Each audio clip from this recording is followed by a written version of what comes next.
Vrijedi li Kinez 2000 eura? Ovo je recenzija Sava Grus 2.0. Ostani do kraja videa i saznaj vrijedi li zaista te novce. Pozdrav, ja sam Josip i dobrodošli na biciklizam.net kanal. Danas radimo završni video našeg prvog testiranja bicikla na ovom kanalu, gdje ćemo odgovoriti na pitanje vrijedi li ovaj bicikl te novce i saznaćete šta ja mislim o ovom biciklu. Za početak, par informacija o ovom biciklu. Dakle, riječ je o Sava Grus 2.0, karbonski bicikl, full karbon. Jedino što je aluminij su kotači i volan. Volan je integriran, dok su kotači 30 mm duboki. Ima GRX 400 opremu, full hidraulične disk kočnice. Kao što rekoh, GRX 400 je grupa. Naprijed imamo 46-30, dok nazad imamo 11-34. Riječ je o 2x10 brzina. Težak je 9,9 kg, bez pedala i mojih nosača bidona i košta 1999 eura. Krenut ćemo sa jednom pozitivnom i jednom negativnom stranom ovog bicikla i tako ćemo se ispreplatati do kraja, kada ćemo dati konačni sud. Prva pozitivna stvar koja me oduševila je ova GRX 400 grupa i hidraulične kočnice. Napravio sam više od 500 km po cesti, blagim makadamima, XC stazom, grubljem dalmatinskom terenu koji je nešto suroviji, ima puno više kamena i koliko god sam maltretirao ovaj mjenjač, on radi i dalje besprijekorno. Nije bilo potrebno nikakvo doštelavanje, nikakav servis. Jednostavno je savršeno radio od prvog do zadnjeg dana. Nisam probao ostale GRX grupe, pa mi je teško pametovat. Ovo je nekakav niži do srednji razred u svijetu GRX-a, ali moram priznati da sam stvarno zadovoljan. Kao što rekao, baš sam ga maltretirao. Sorry, Marko. I nemam ni jednu jedinu zamjerku. Ono što je prva neka negativna stvar, koja je više do mene nego bicikla, je Fizik Antares sjedalo. Tu sad više nije na njemu, ja sam stavio svoj Sella San Marco, zato što mi bolje odgovara zbog širine. Fizikovo sjedalo je meni preusko, ovo je više prilagođeno mojim dimenzijama i to je to, jednostavno.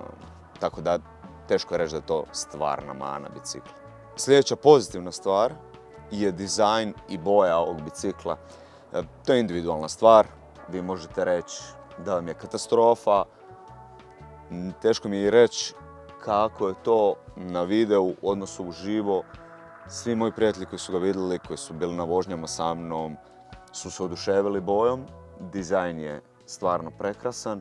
U isto vrijeme bicikl izgleda i udobno i agresivno, ako vam to možda ima smisla. Pogled dok se vi vozite, ono što vi vidite pod svojim nogama i u svojim rukama, taj volan integrirani, jednostavno vas mami da skočite na hupser, mami vas na nešto agresivniju vožnju, dok s druge strane bicikla kad gledate iz daljeg stvarno izgleda kao endurance cestovni bicikl, što je automatski jednako udobnost. Sljedeći minus po meni su kotači.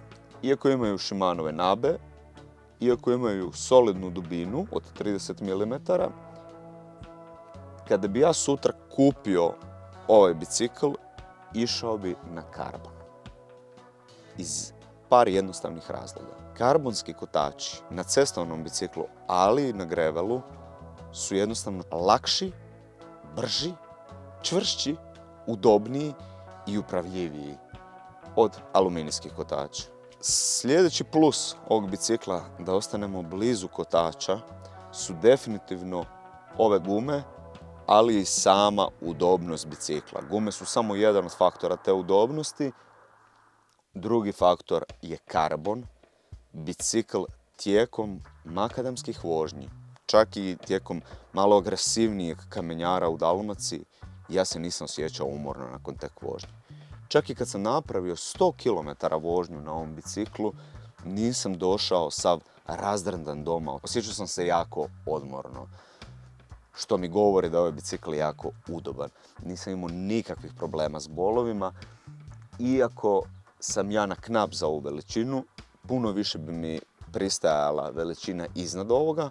I zadnja nekakva dva plusa koja bi povezao je jako puno opcija za montiranje dodatne opreme, bidona, torbi, za putovanja itd. itd. To ovaj bicikl pretvara u bikepacking mašinu, a vaš bikepacking može doći do nekog pravog izražaja jer onda možete i kampirati, kombinirati makadame i cestu itd. I doživjeti putovanje bicikla na neki drugačiji način. Što me dovodi do zadnje velikog plusa, a to je raznolikost koju vam ovaj bicikl pruža. S njime možete voziti po cesti, bez ikakvih problema. Ja sam držao istu putnu brzinu koju držim na cestovnom biciklu. Naravno, uz nešto više snage koje sam morao isporučiti, ali i dalje je moguće. Uz zamjenu kotača ili samo guma, to nešto ćete smanjiti to svoje naprezanje da bi dostigli određenu putnu brzinu. Ovaj bicikl je idealan za zabavne vikend vožnje, da možete kombinirati, skrenuti kad god želite s ceste na neki makadam i otkriti svoj grad, svoju županiju, neka mjesta gdje vozite bicikl na jedan drugačiji način. Iako ćete biti sporiji od cestovnog bicikla, daće vam raznovrsnost. Ali ćete zato biti puno brži od brdskog bicikla na usponima, na nekim ravnim dijelovima, makadama. Biće vam jednako udobno, ali naravno bit ćete sporiji nego brdski bicikl na nekakvom spustu ili zahtjevnom terenu. Ovaj bicikl je kompromis u tom pogledu. Nemojte očekivati da ćete se s njim spuštati niz neke trail staze, niz planinu. Nećete. Osim ako niste u nekih 1% luđaka i imate tu vještinu, onda zaboravite što sam rekao. I sad dolazimo do završena dva pitanja. Vrijedi li ovaj bicikl tih 2000 eura i bi li ga ja kupio? Pa mislim da je odgovor na oba pitanja da. Sad trebalo bi proći svu ponudu ovoga svijeta, šta koji brand, šta koja trgovina nudi. Ono što sam ja pogledao za ovaj novac i ovu opremu, mislim da je ovo jedan od best buy-eva na našem tržištu. Iako vjerujem da će mnogi biti skeptični jer je riječ o kineskom brendu, a ako niste znali, 95% bicikala se proizvodi na Tajvanu, tako da svi su oni Kinezi. Samo određeni brendovi se proizvode u Europi ili u Americi, određeni se sklapaju ovdje, a preko 90% se proizvodi tamo. Sava ima UCI-eve certifikate i nemate nikakve brige. Mislim da ono što sam ja doživio je skroz pozitivno i nisam našao ni jednu veliku manu ovog bicikla i mislim da vrijedi tih novaca. Da li ću ga ja kupiti? Da. Evo, valjda ovo može nam neće gledat. Čuo sam se s Markom iz Kolesa Sava, baš zbog toga. Samo ćemo ići na veću veličinu i neću to napraviti odmah, nego kroz nekoliko mjeseci, jer trenutno imam nekih drugih projekata vezano uz biciklizam koji zahtijevaju nešto novaca i nekih privatnih, da ne ulazimo u to.